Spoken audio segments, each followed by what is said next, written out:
I think that we should get started. Thank you, everyone who've answered the poll. I'm going to end it in just a minute or two here. I just give you a sense of what it is. So if you want to answer the poll, we've got 19 out of 35 people. It's all anonymous, so but it just might give some sense of kind of where things are at. And we'll start with that. Oh, I've got one person waiting here. Still learning how to navigate all of this. I should probably have a partner managing these as I host and let people in and manage polls. I'm actually sweating. I'm sitting here in my office and I'm sweating because I'm trying to manage all this and make sure everybody's taken care of. But there you go. Okay, we got one more second for the poll to end. 3, 2, 1. Okay, that wasn't one more second. That was technically 3 seconds, but you get the picture. Okay, so we're ending poll. I'm just going to share the results with everybody. So the 3 questions were, does your organization qualify for any government funding? So 57% say no. So that's actually quite surprising.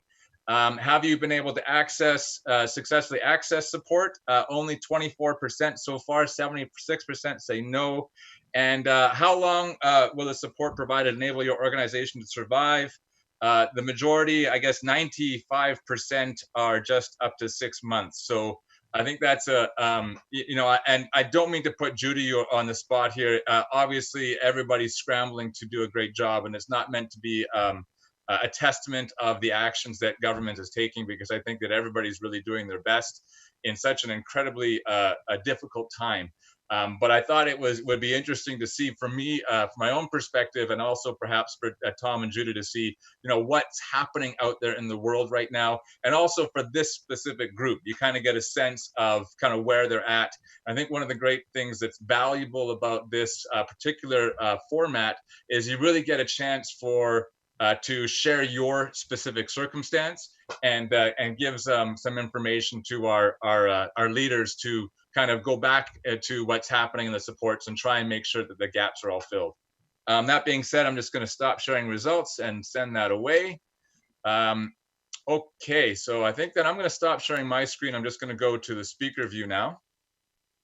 Thank you, everyone who's here. In the format that we've done in the past is we've done the questions in the chat room, and we'll do that at the end. I've got my operations coordinator. I keep wanting to call her an assistant, but she's so much more than that. She's going to be monitoring the chat room to make sure I don't miss any questions. I also know that this group is fairly well behaved, and so I have no issues with letting people to ask questions on their own, so or just unmuting themselves and asking questions. So you can go either way, but we'll get started.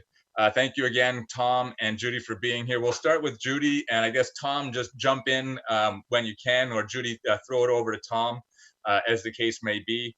But I think I could say thank you one more time, but I think that's enough.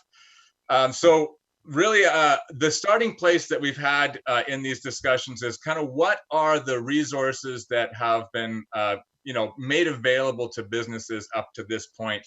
And I'm really open to having this kind of go any way we need it to go, so that Judy gets the information she needs and people kind of get their questions answered. So the resources, there's lots of great pages out there. We have some information on our website, the provincial government. There's lots of great places to access that information. But I think that it's important also to hear, from directly from our representatives what's out there. So why don't I toss it over to you, Judy, and you can just say, what has the government done to this point to really support business to kind of get through this pandemic? Okay, well, thanks so much, Arnold. And I really, really appreciate the opportunity to do this, and especially the opportunity to hear from businesses in New Westminster. Let me begin by acknowledging we're on the traditional territory of the Kakite First Nation and the Coast Salish people. I want to acknowledge how tough this is for everybody out there. I know as business people, especially small business people, you have poured your heart and your souls and often your life savings into your businesses. And I know how difficult these the financial situation that so many of you are in, with both losing, not being able to be open, having to lay off staff, just really, really, really tough stuff.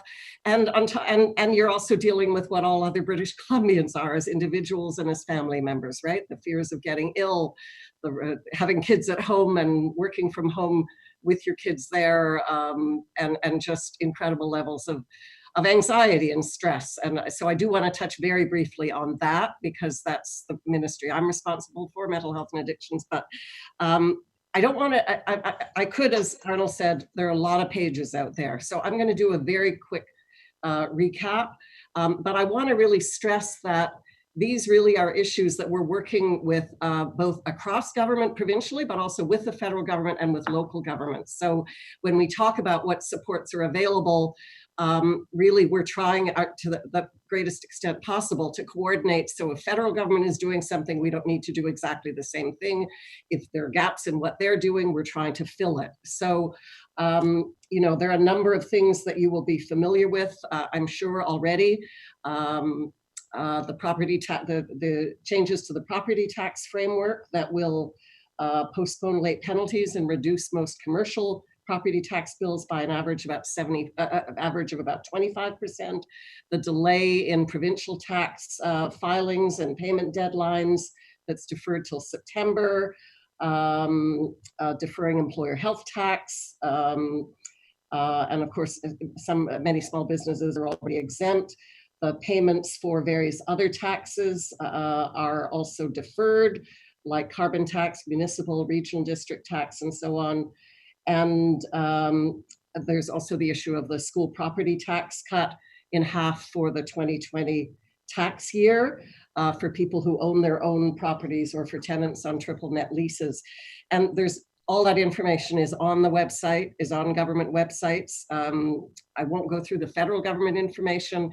We also provincially did a break for BC Hydro customers, but of course New Westminster has its own electrical utility. So we've been working BC government and BC Hydro with New Westminster, and New Westminster is essentially doing the same thing for local customers of our local electrical utility. We asked that Thomas Conway be on the call because you may have noticed that the Premier's approach has been, there are times when he steps up as the Premier to be the one in front of the cameras, but there are a lot of times that he defers to the experts on health. He defers to Dr. Bonnie Henry and Minister Adrian Dix, and to various of us in our various portfolios. So we wanted Tom Conway on because he's the head of Small Business BC, the CEO, and that's the organization that we've mandated to really lead and support the work around small business. So I really look forward to what he has to say, but also especially look forward to what you have to say about what gaps you feel there are, what struggles you're facing right now. I want to touch very briefly, because I know I'm sure there'll be a lot of questions about this. Sorry, before I do that, Supply Hub. You may have seen that about 2.5 weeks ago, we announced a new Supply Hub. We were just being bombarded, and this is one of the beautiful things about British Columbia, is the innovativeness of our entrepreneurs. And we had so many people step up and say, we could do this for you, we could do that for you. So there was so much that we couldn't field it as individual MLAs or ministers. So there's a Supply Hub that's been established where people can contribute they can know what it is the province is looking for, and they can contribute their own ideas. And we're working with the Supercluster BC, and there's just been some great innovations, and they've moved, many of us, you for sure, but me as well as a minister can often be very frustrated with what seems like the glacial pace that things move at in government. And some of these things have moved within a week and others have moved within 2 or 3 weeks. So I want to mention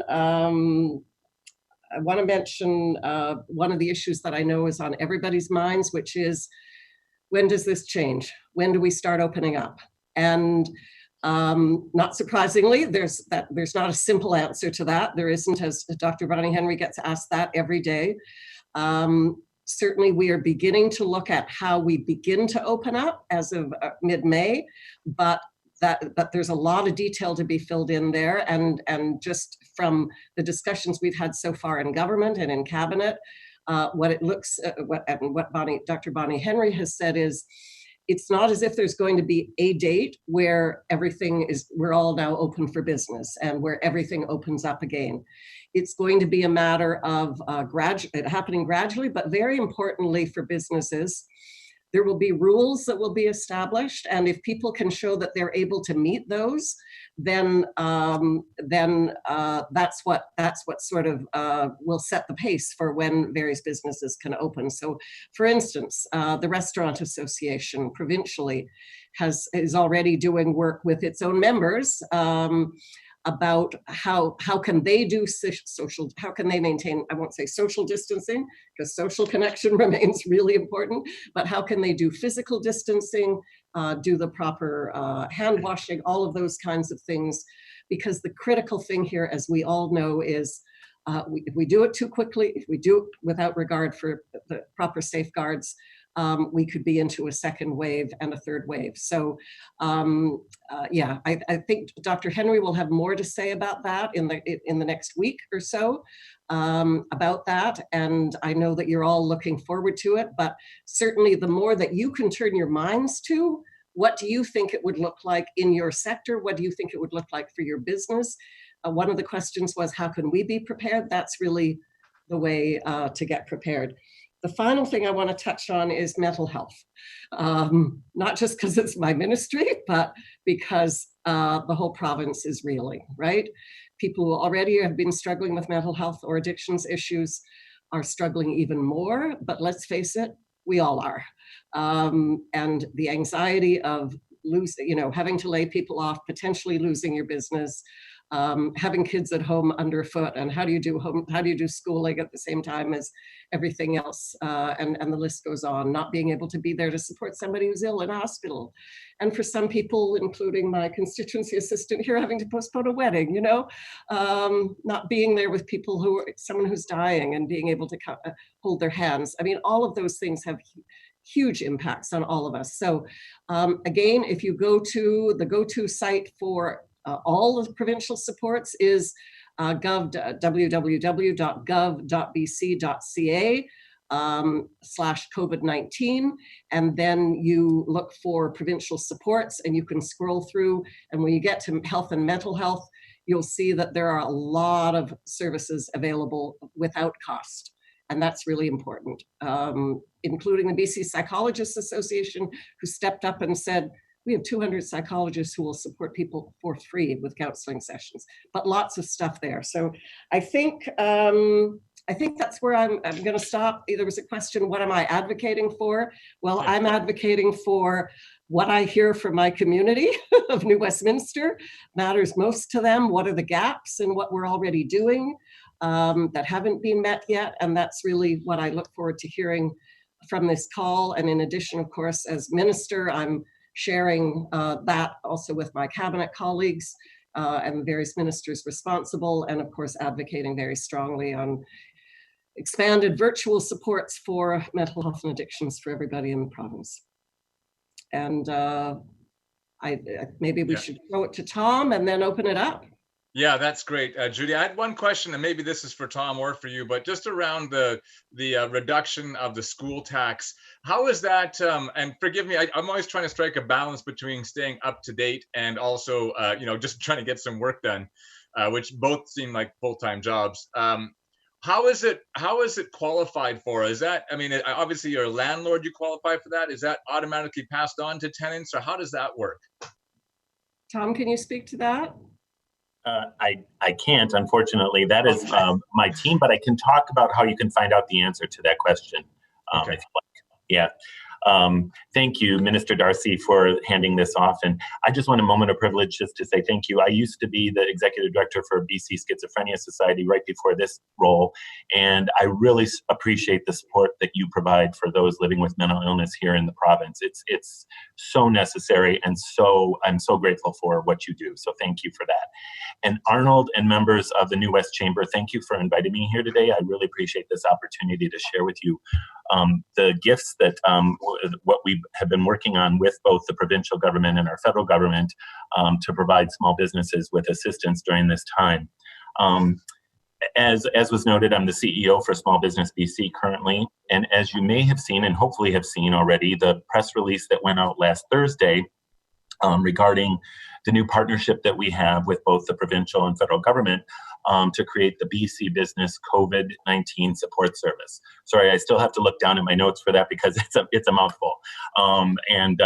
But it's a service that is a single point of contact for businesses throughout the province who are looking for information on resources that are available during the COVID-19 pandemic.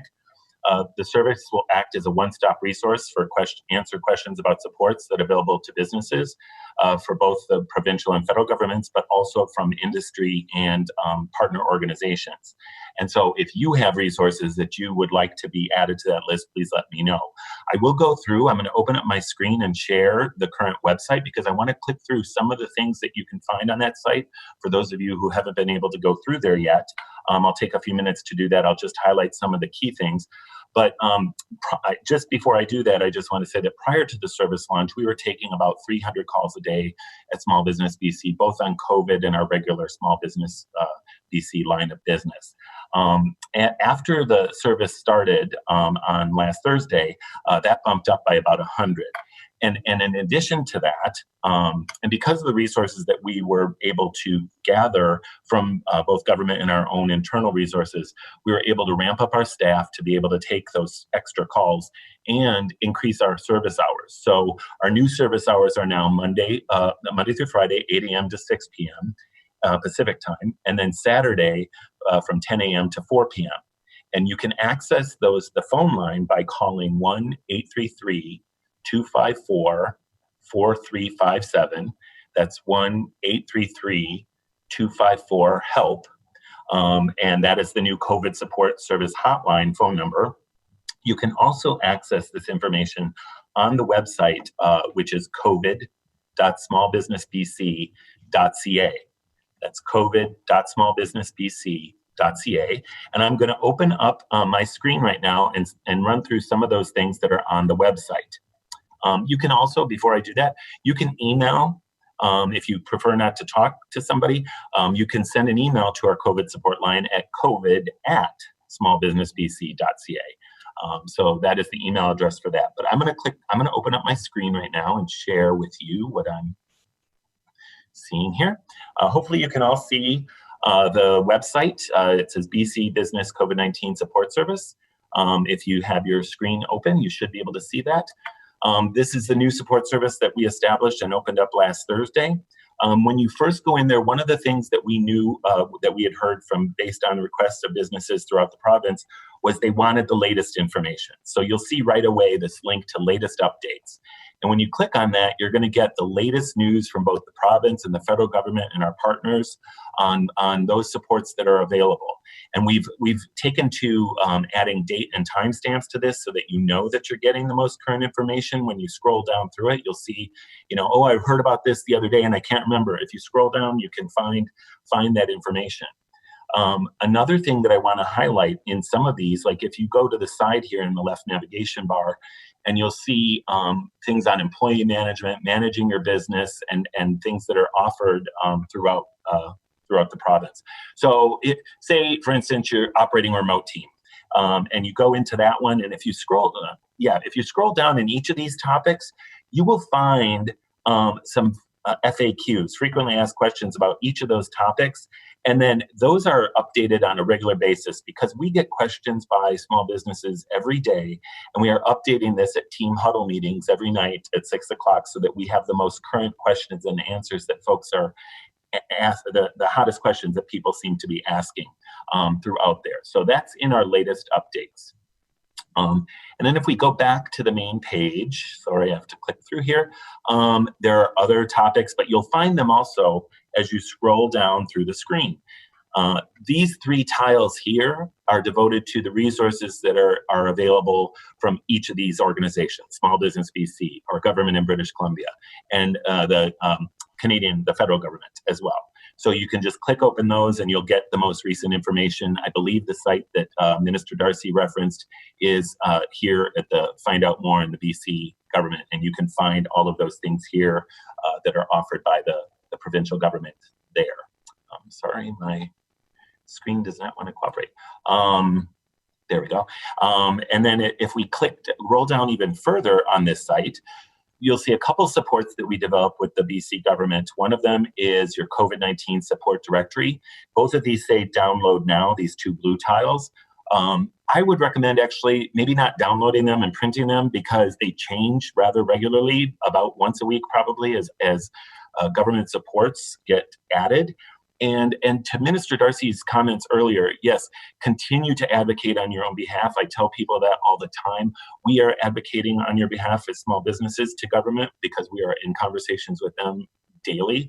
And I work most closely with Minister Mungal in the Ministry of Jobs, Economic Development, and Competitiveness. And so, but your minister, your MLA who is on the call today, I highly recommend that you advocate on your own behalf too, to your own MLA and MP. But both of these directories were developed with the BC government and are available for download. The next one is this green tab, our webinars. And as Minister Darcy mentioned, we are also offering free services because of our support from government. So there are practical webinars that you will click through in here that are offered daily. And you can go into here and find out what the latest webinars are that are available. Now, I'm not seeing, so there's one on the 24th, on tomorrow, on benefits of unified communication for your remote office. These are all those that are related to specific what you can do during this COVID crisis. But we do have our regular lines of business open as well during this time, our regular webinars, and those are available too. To pivot, to maybe look at their business model and say, what can I do to prevent this kind of thing from happening again? Maybe they're adding a new line of business, maybe they're changing entirely. So we're continuing to offer discussions on your business plan, what you could do during this crisis, and things like that. We talked about earlier too about supplying goods to government. If you click into this, we just had a webinar today, our daily digital meetup, which I'll get to in a moment, with members from the federal government talking about, how you can help support the needs of government right now. And as Minister Darcy mentioned earlier, the requests and this community, this British Columbian community have come together so nicely to do whatever they can to support this crisis. So you can click open that site and you'll scroll down and you can find what you can do, what the government of British Columbia needs there, and what the government of Canada needs. And if you open those up, you'll see the list and what you have to do to be able to provide those supports. I know some businesses. Oh, sorry, Minister Darcy, I'm sorry. No, sorry. I thought that you were wrapping up, and I was just going to thank you and make sure we have time for questions. Yep, I just have. Hopefully, we have another half hour, right? I'll only take another 2 minutes, I promise, because I think that there's a couple more key pages here that I need you to see. This other one here, this was in development before COVID started, and it just coincidentally happened to be a great timing. We created this small business marketplace for small businesses. So you can go in as a consumer or as a business owner and add your small business to this list of businesses that are currently operational. If your business is not located here, right up here at the top of the page, you can click on that and have your business added. And you see here, as of yesterday, we had 350, and I bet today there's probably 50 at least more that have been added since. And you can search through here if you're looking for a business that's Indigenous owned or a nonprofit organization or whatever. You click there and all those businesses will open up. And then you can also select a city and find a business by location. If you don't see your city there, that means that just we don't have any businesses listed there yet. But I highly recommend everybody do that. And then to not take too much more time, the digital meetups, I have to put a plug in for those. We were doing them weekly, but we've gone down to 3 days a week because I think people are getting exhausted by sitting in Zoom rooms. There's digital meetups, and actually, Minister Darcy, there is one tomorrow that is devoted to resilience and taking care of yourself, our mental health edition. So we invite experts to come in and talk about each of these things, but it's also not unlike the call we're on now, a chance for businesses to gather and share ideas about how they can move forward and what they can do to help support for those who are still operational. So that is it. I will stop sharing my screen at this moment, but I'm happy to also, just to know, all of our services are offered also in multiple languages,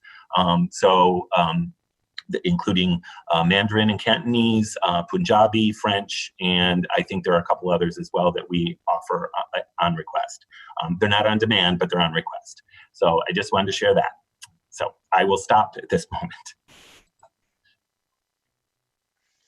Thank you, Tom. That was excellent. I think it's really great to know, I think there's so many organizations who are working to support small business. And so to really understand what the different things out there, and it's, as you say, it's hard to keep up. Ultimately, there's so many things that people are seeing. And so I think that that's a pretty comprehensive place to go.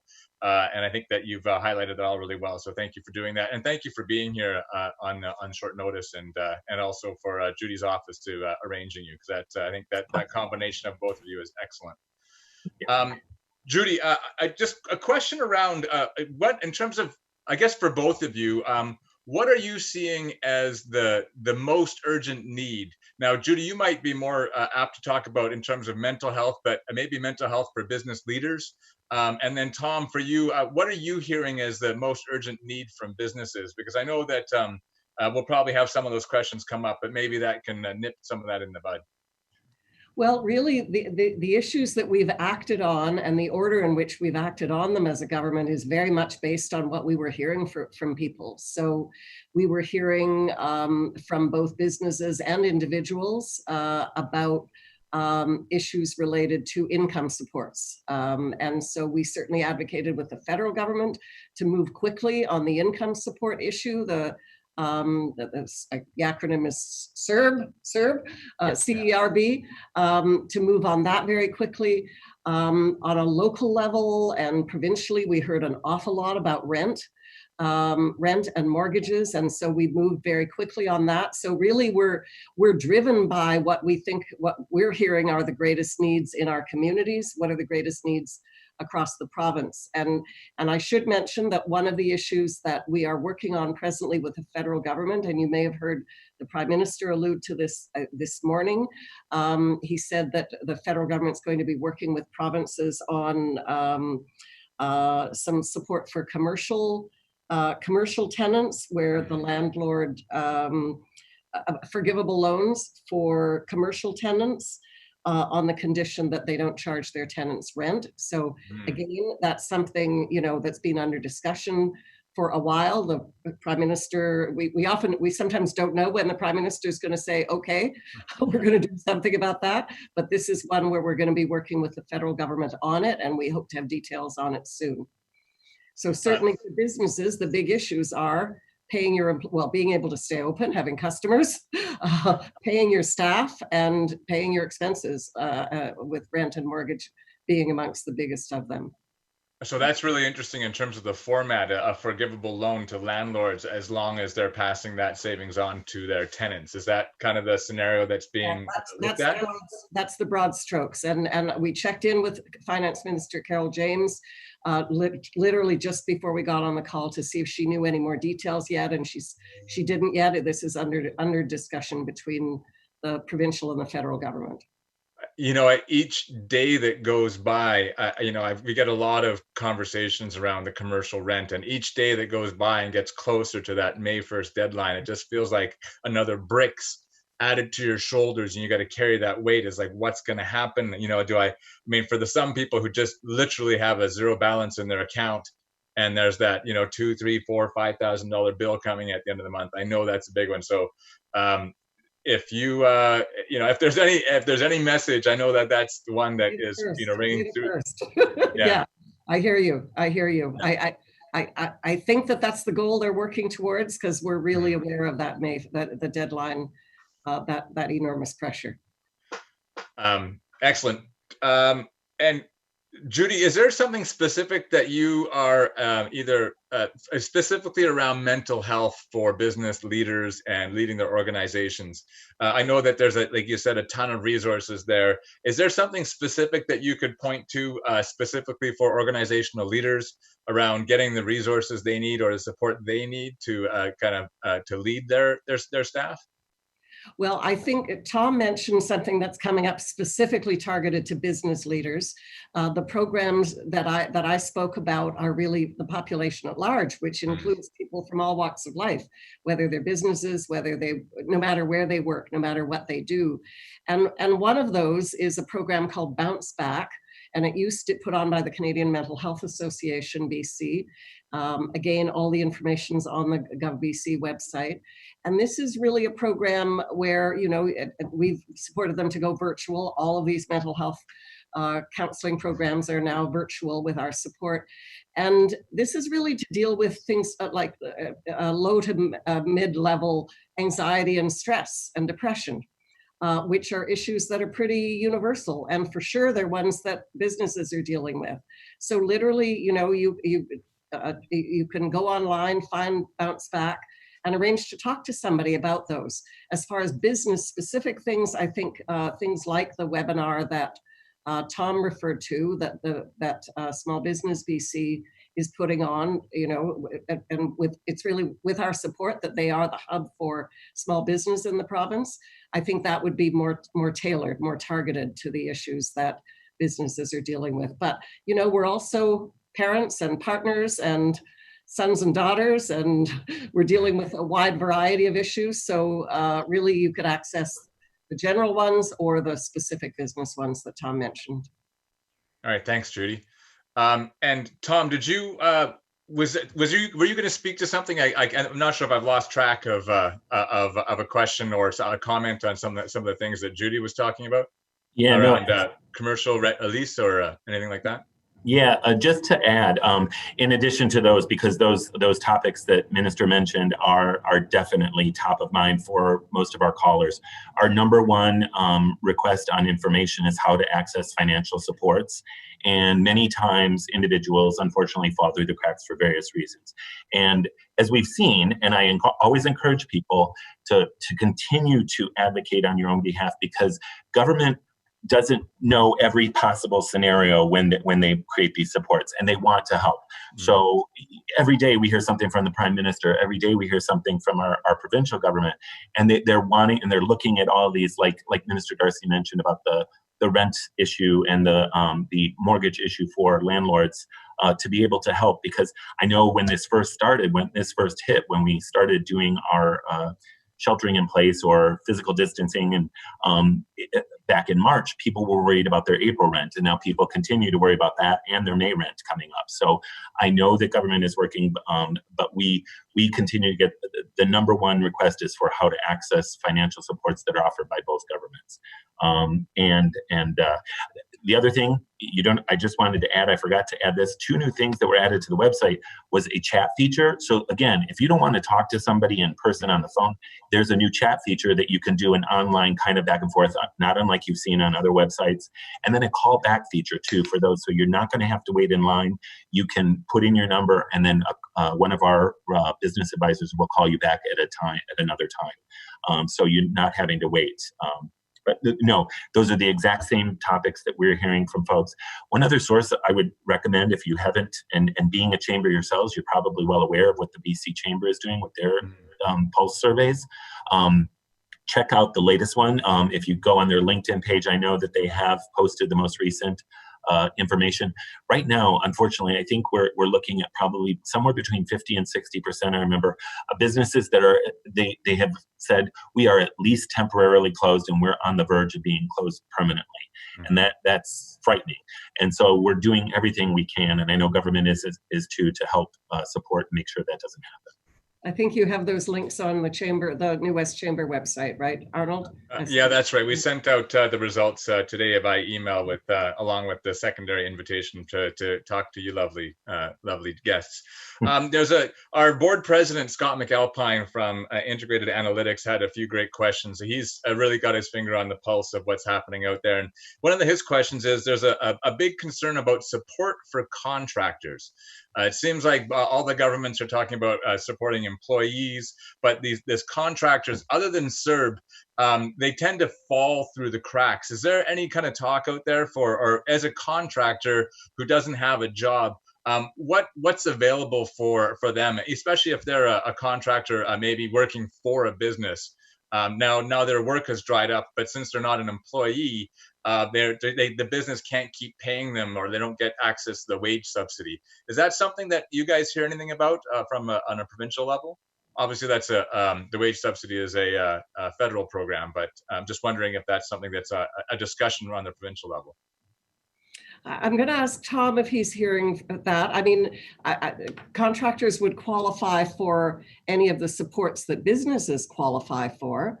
But I think I'll ask Tom about that one. Sure. Yeah, no, we are hearing that, and it's actually my frontline team. I have to give a huge applause for the team and what the calls that they're taking. I would recommend, actually, if you want specific answers about what are being done about contractors, definitely contact the support service. But also, this is one of those instances, like you mentioned, Arnold, too, that they're falling through the cracks. That wasn't intentional. It's just the way things happen with the initial supports. So I know that they're looking at that. And also, I know somebody mentioned here about the tourism industry. I know that the hospitality and tourism industry is also looking at creating similar supports. So continue. I'm sorry, and I know I can't. I wish I could give you all immediate relief on what you need, but it's coming. It's coming. And if I could encourage you, I mean, my role is to advocate for everybody in the community. So if there are supports that you're looking for, if there are gaps, and I see from the survey that people said that they feel like there are a number of people who feel, local businesses who feel like they have fallen through some of those cracks, or there are still gaps as far as their needs, please email me at judy.darcy.mla@leg.bc.ca. And our phone number here is 604-775-2101.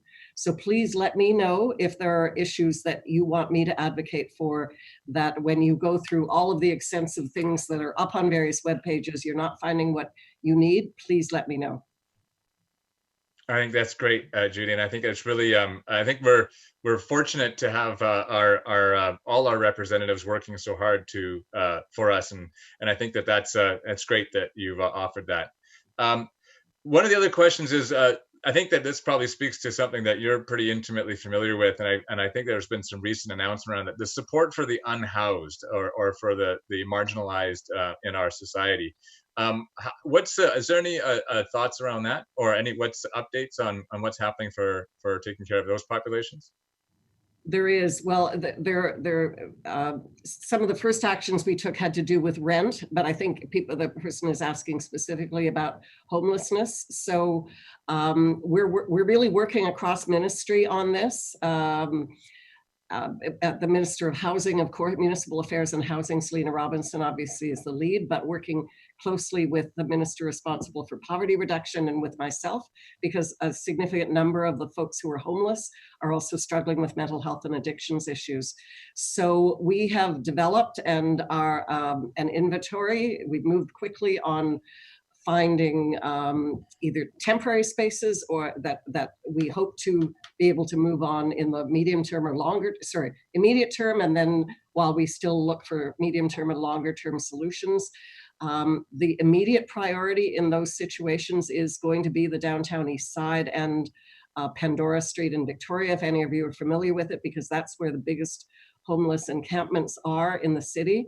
And that this is an issue that has plagued us for many, many years. We moved quickly on temporary modular housing in several communities, but it's still enormous. And the risk now with COVID-19 is that if we get an outbreak, and thank God we have not yet, but if we were to get an outbreak, it would be devastating. So you will be hearing news about that in the next, literally in the next few days.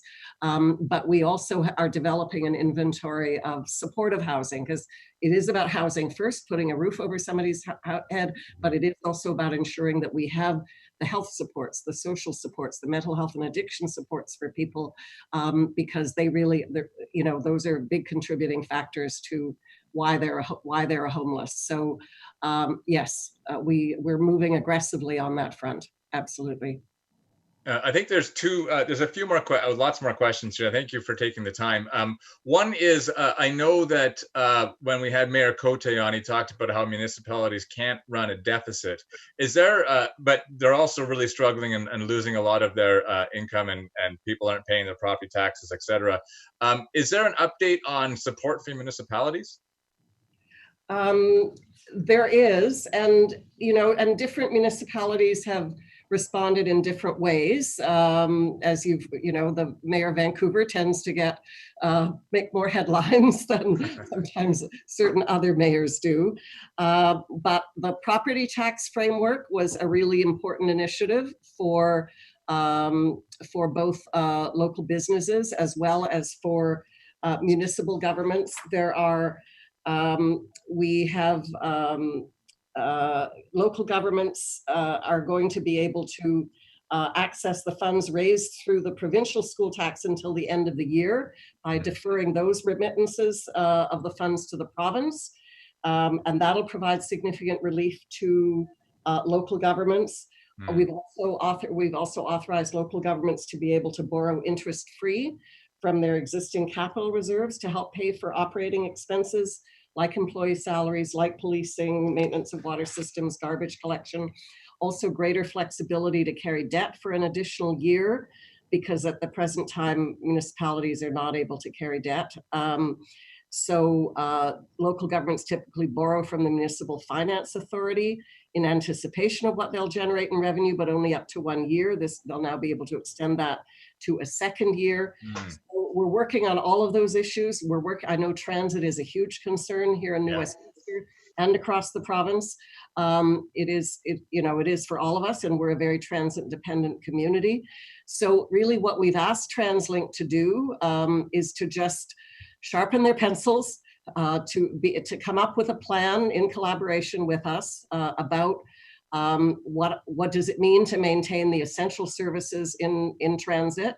We're not going to be able to, we can't maintain every route, that's obvious. Everybody's hurting financially, and not having fares obviously is enormous, but to make sure that we're providing the transit where we need it in order to keep going, and then to be able to scale up again. And we're pushing the feds. I can't tell you how hard the Premier is pushing and the Finance Minister are pushing the federal government, that this is an area where they also need to step up. Yeah, and thank you. That was going to be my next question around transit, because I know that it is something from a chamber perspective, obviously running, it's super important for businesses, so it's great to hear that that's there.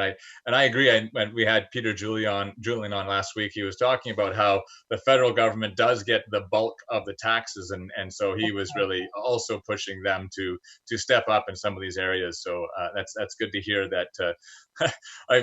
They must feel pretty pushed around right now, because ultimately the buck stops there. If there was only one more senior level of government, then we could maybe do better off. Yeah.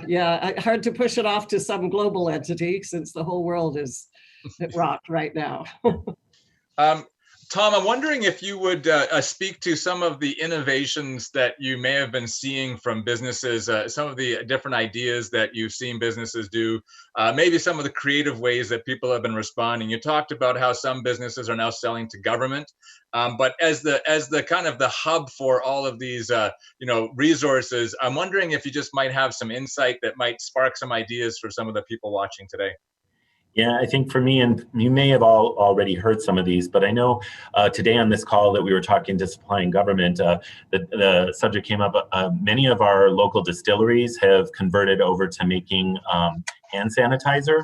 It's just a different alcohol, and so they've done that and found ways to get that into the market, which is great because there's still a need for more hand sanitizer, creating new masks. And so many businesses, we have a business that won an award at Small Business BC this year for making reusable bags. And now since many stores, most stores, if not all of them, are not accepting you bringing in your own reusable bag, talking about converting that into making masks. There are others who have rebooted retooled their systems to be able to make ventilators.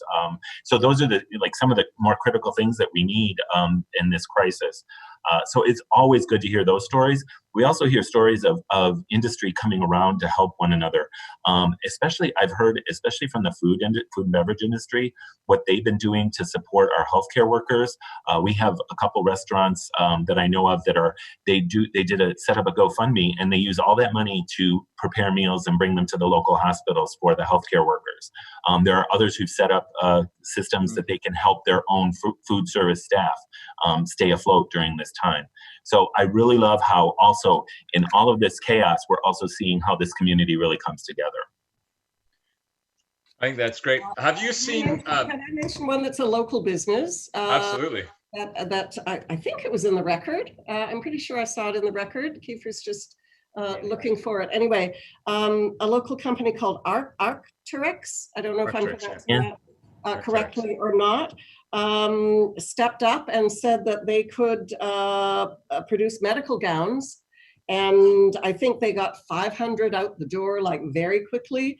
But their goal is to get 30,000 in a fairly short period of time.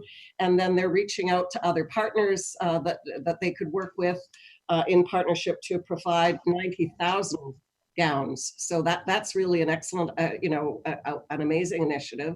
And many of you have probably accessed something online, the self-assessment tool to see if you have COVID-19. That was an initiative from a tech entrepreneur that works with the supercluster to do a self-assessment if you have COVID-19. And we're going to be putting up a self-assessment tool shortly. I think it's Thrive Health, I believe it was the name of the organization that stepped up, the business that stepped up. That'll be a self-assessment tool around mental health. So, the sky is the limit. And the entrepreneurship in this community and across the province is really shining through. I think that's great news. I just want to get to some of these other questions here that they might. So Corinne talks about how when oftentimes a small business owner will have other income streams, maybe working part-time for someone and then lose all their small business income and then just be kind of hit. But now they're in this middle ground. I know that probably a large portion of that is going to go to the federal government, but is that something that you're hearing as well, Tom or Judy? And just how do we find these people who've had their income drastically reduced? They don't have employees. They don't quite qualify for CERB because they're maybe making more than that $1,000 a month. And yet, obviously they can't meet their expenses. Is there any understanding about helping them? I'll just speak really quickly to what I've been hearing. I mean, this is another example, and I sound like a broken record, but we need to continue hearing those stories, and we will continue to advocate on behalf. As you saw today, like the announcement about help for students, that was something that came through because students fell through the cracks. And there was a talk a few weeks ago because small business owners who were taking dividends but not actually taking a salary were falling through the cracks. But they've worked on that. So I would continue for that kind of thing. I would continue to put a request to government to get that change. And we will too. Yeah, and I think that you just said that I took the question. Many independent contractors operate under a professional corporation and are paid via dividends, and that's exactly right. So then they're just kind of left in the dark there. We're just looking here. We got Maria Szabo from the Minister Mungel's office, which is great, and she's given her phone number and email as well. I think that ultimately there's so many people working to support each other, and from your perspective, keep getting the message out there, as you said, because we do need to get through this together, and we want to make sure at the end of this, and don't feel like you're just sending it into the void. Each little drop in the bucket, each little drop of water actually ends up filling the bucket until it spills over to a result. So make sure that you're adding your drop, your voice, so that those circumstances are really understood and people aren't left behind. Let me just see, make sure TransLink suggestion. Thank you for the transparency. Let's see here. Arnold, there was one question I saw earlier. I just want to address it really quickly if I could, about rent and about contractors. Specifically, somebody mentioned a hairdresser, and I heard this story too through my own office. You know, they've been forced to shut down by their landlord and by rules, and but their landlords have been after them to pay their rent still. And so we had a call with renters and landlords on one of our daily meetups, and a few of the landlords actually said, and maybe you've already tried this, but if you haven't, there are landlords out there who are listening to their renters. So we recommend that go to them, because they are realizing they have to, especially if you're a good renter, they don't want to lose you when this is all over. So I highly recommend that you do connect with them until there is some rent relief. Connect with your landlord. Thank you, Tom. We're running to the end of our time here. We had a couple people submit questions ahead of time, and I feel bad because I haven't gotten to them yet. But I'm just going to quickly just say, from Jacqueline from a stigma-free society, is there any funding specifically for, I guess, charities or businesses who are working to support mental health of our organizations? Is there a specific around that? Well, the mental health supports that I referred to, all of those are community agencies that, like, we didn't invent some shiny new program. What we did was really support people who were already on the front lines delivering mental health and addictions counseling. So Canadian Mental Health Association BC, Foundry BC, which is a youth program. There are a number of 30 community counseling agencies across the province. We've given them the financial support so that they can take their programs virtually. And then there are a number of organizations that we've provided direct grants to. So yeah, that is exactly how we are delivering these programs.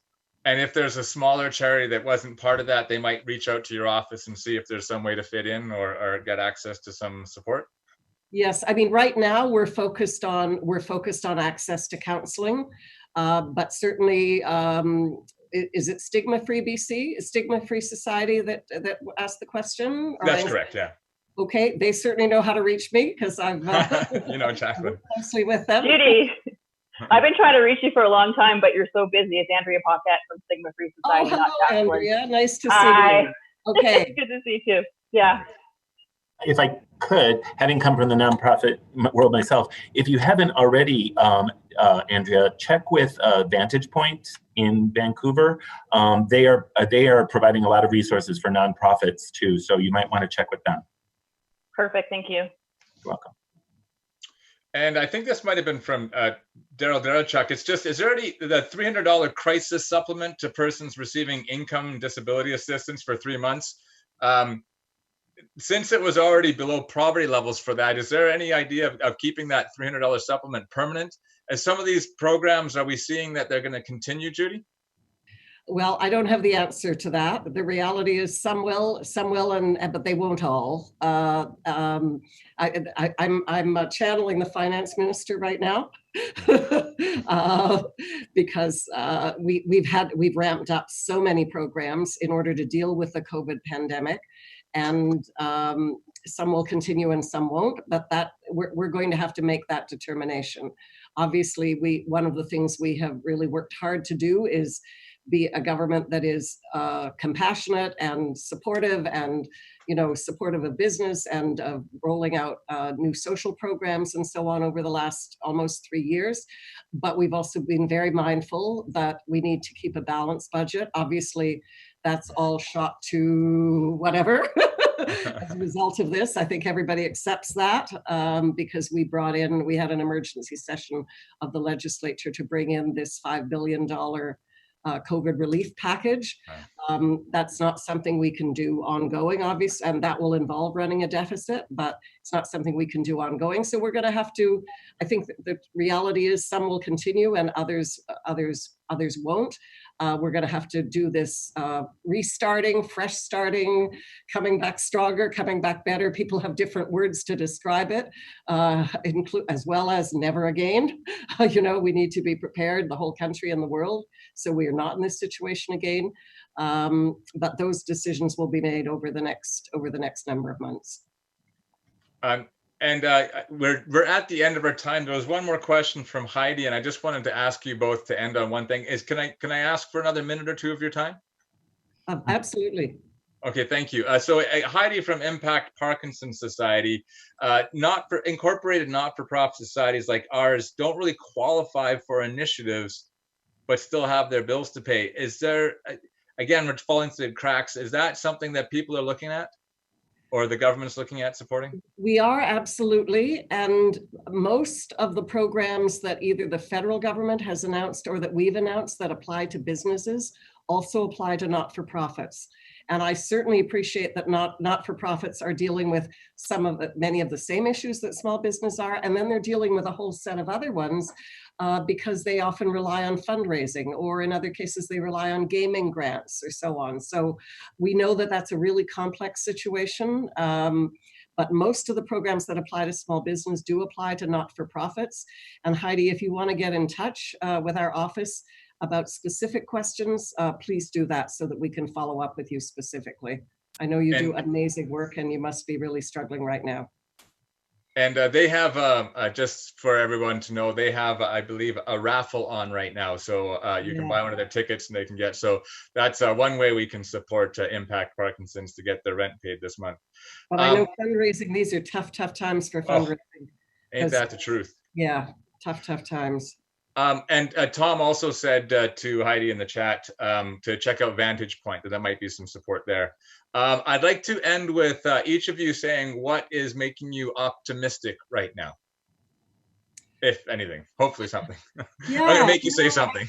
Actually, there are a few things that make me optimistic. One, there's a lot of publicity about the bad actors out there, but as a community here in New Westminster, people have just come together in remarkable ways, the way we always do in times of crisis, and the business communities really come together. Everybody has really come together.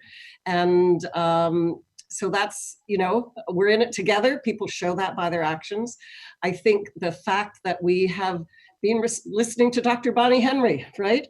Taking orders from this amazing woman, that means that we're going to come out of this hopefully earlier and better than many other jurisdictions. There's some promising signs already.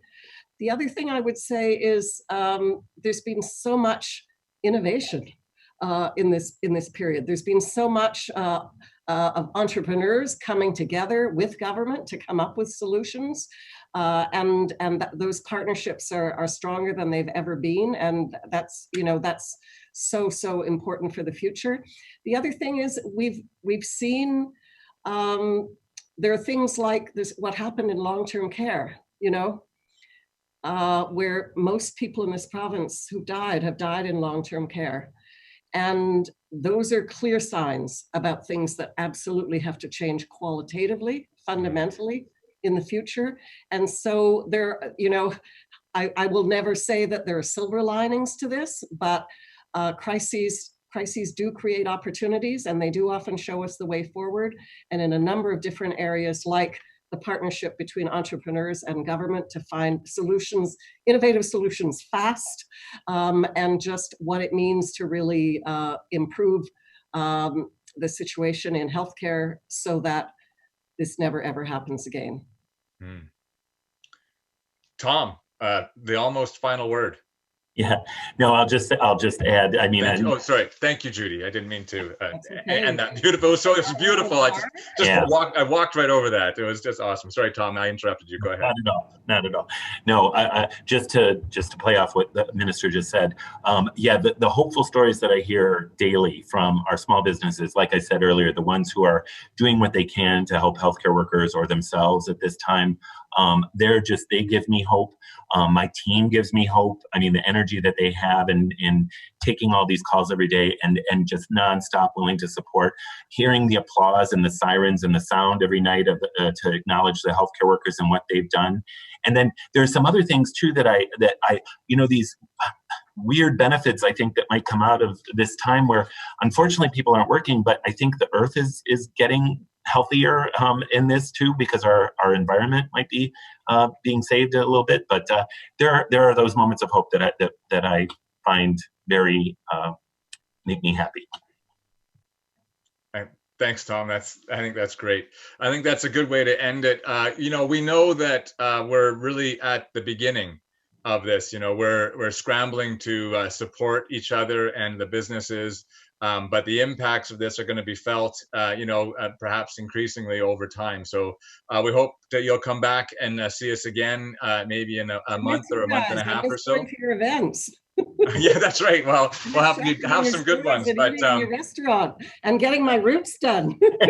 Yeah, I know. I did my hair because it was looking like an afro. Anyway, these minor concerns that we have, but ultimately, I think that it's really important that we continue to have this communication about as we feel the impacts, as we learn the impacts. And so I thank you so much for being here live, because I think it makes a big difference for people to really have a chance to speak to you directly and also to hear from each of you. And so hopefully you'll both come back again in the near future, and we can keep our finger on what's happening in this community to make sure that everyone gets taken care of.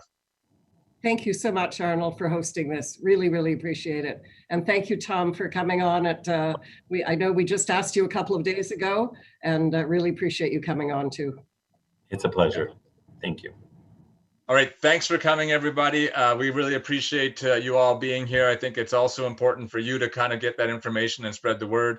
Looking forward to seeing you all next week. Stay tuned for some new announcements about that. So that's it. I'm signing off. I'm going to end the meeting for everybody in 3, 2, 1. Be safe out there. Bye-bye.